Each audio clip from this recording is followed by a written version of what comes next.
Public sector education system क्यों खत्म हुआ और प्राइवेट सेक्टर का जो एजुकेशन सिस्टम है ये इतना महंगा क्यों है।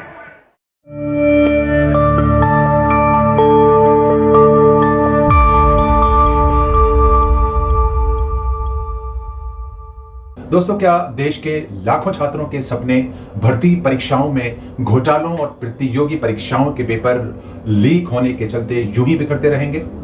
क्या स्टूडेंट्स की बरसों की मेहनत, कोचिंग की मोटी मोटी फीसेस और पेरेंट्स की उम्मीदों का कोई मोल नहीं बचा है? क्या देश के एजुकेशन सिस्टम को जानबूझकर कंट्रोवर्शियल बनाया जा रहा है?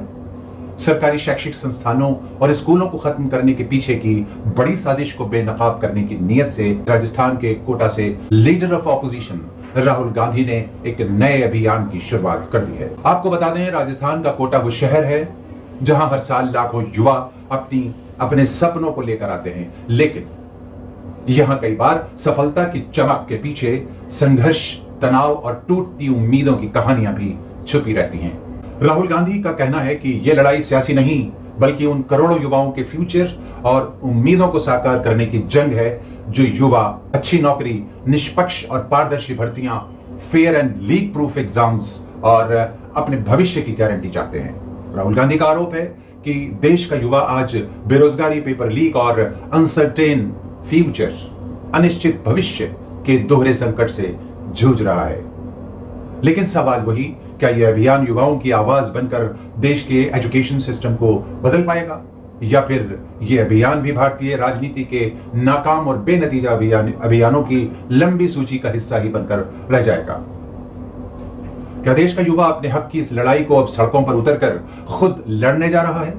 क्या कोटा से उठी युवा शक्ति की यह आवाज दिल्ली की सत्ता को गफलत की नींद से बेदार कर पाएगी? साथ ही क्या यह अभियान आने वाले समय में देश की राजनीति का नया एजेंडा भी तय कर सकता है? लेकिन बात सिर्फ राजनीति की नहीं है दोस्तों, बल्कि उन सपनों को साकार करने की है जिनको हर छात्र संजो कर रखता है। बात उन परिवारों और पेरेंट्स की भी है जो अपने बच्चों के भविष्य के लिए सब कुछ दांव पर लगा देते हैं, लेकिन नतीजे में मिलता है आकांक्षा जैसी छात्रा का वो सुसाइड नोट, जिसको देखकर और पढ़कर देश के तमाम पेरेंट्स हिल जाते हैं। इससे छात्रों में एक बेचैनी पैदा हो जाती है। आइए सुनते हैं राहुल गांधी को कि वो कोटा शहर में स्टूडेंट्स को एड्रेस करते हुए क्या कह रहे हैं। Let's go, it's time, Shri Rahul Gandhi!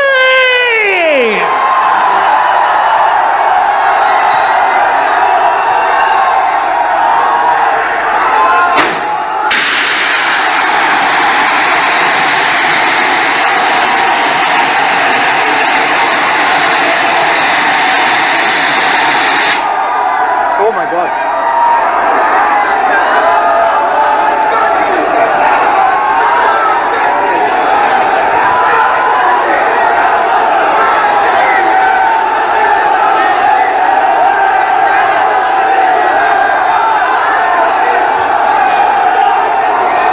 Good evening.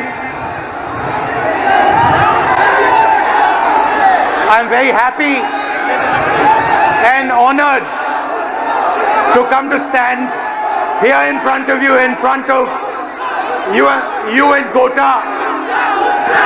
And the reason I've come, I want to make absolutely crystal clear that this is not a political meeting. This is a meeting about you, about the young people who are struggling to get a future. This evening is about you. It is about what you're facing. It is about the challenges that you're dealing with every single day.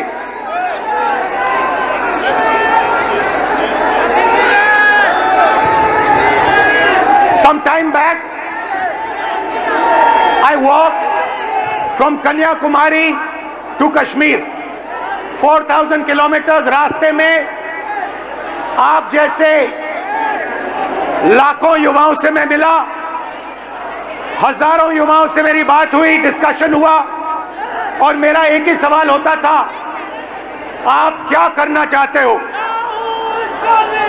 मुझे 5 जवाब मिलते थे, छठा जवाब नहीं मिलता था। Engineer, doctor, lawyer, IAS, or then forces. These are the 5 answers I used to get. So the first question that came in my mind, मेरे दिमाग में पहला सवाल उठा कि देश के युवा देश के भविष्य होते हैं। हमारा एजुकेशन सिस्टम हमारे युवाओं को सिर्फ 5 ऑप्शंस क्यों देता है? मतलब हिंदुस्तान का एजुकेशन सिस्टम, सबसे पहली कमी इसकी कि हम जो हमारे बच्चों के सपने हैं उनको पूरा नहीं करते हैं। जो उनके ऑप्शंस हैं, जो वो ऑप्शंस चाहते हैं, उनकी हम रिस्पेक्ट नहीं करते। उसके बाद यात्रा के बाद मैंने एजुकेशन सिस्टम के बारे में और थोड़ा सोचना शुरू किया। सवाल उठे। दूसरा सवाल, पब्लिक सेक्टर एजुकेशन सिस्टम क्यों खत्म हुआ और प्राइवेट सेक्टर का जो एजुकेशन सिस्टम है ये इतना महंगा क्यों है? कुछ दिन पहले मैंने अखबार खोला और मुझे ये दिखा अखबार में, पता नहीं आपने ये चिट्ठी देखी है या नहीं देखी है? देखिए आपने ये चिट्ठी? ये आकांक्षा ने ये चिट्ठी अपने माता पिता को लिखी। आकांक्षा आज हमारे साथ नहीं है। आकांक्षा ने सुसाइड किया, मगर ये 15 सेकंड आप इस चिट्ठी को अच्छी तरह पढ़िए।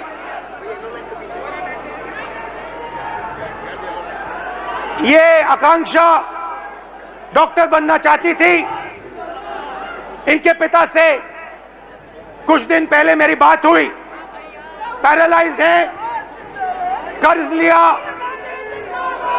आकांक्षा का नीट का पेपर लीक हुआ और आकांक्षा कहती है, लास्ट लाइन में आपके लिए पढ़ूंगा, सॉरी मम्मी पापा, मैंने सब बर्बाद कर दिया आप दोनों का। मैंने सब बर्बाद कर दिया आप दोनों का। सच्चाई ये है कि ये आकांक्षा की गलती नहीं थी। ये आकांक्षा के माता पिता की गलती नहीं थी। ये एजुकेशन सिस्टम की गलती थी। हिंदुस्तान का एजुकेशन सिस्टम अपने बच्चों को प्रेशराइज करता है, स्ट्रेस देता है, दबाता है, कुचलता है, और ये देश के लिए सही नहीं है। मैं चाहता हूं कि हम सब एक साथ मिलकर we work together to ensure that no student in this crowd, no student in this country ever feels what this young lady felt, ever feels the desire to kill themselves. That is what this meeting is about. This meeting is not a political meeting. It is about discussing India's education system, what is wrong with India's education system, what needs to be corrected in India's education system. अब देश का युवा जवाब मांग रहा है, हिसाब मांग रहा है। अब युवा अपना हक मांग रहा है और आम नागरिक इंसाफ मांगने लगा है। मिलेगा तो जरूर, आज मिले या कल, लेकिन देखना यह है कि सरकारी योजनाओं से मिलेगा या विपक्ष और युवाओं के अभियानों से। अपने मेजबान अली आदिल खान को दीजिए इजाजत। मेरा भारत जिंदाबाद।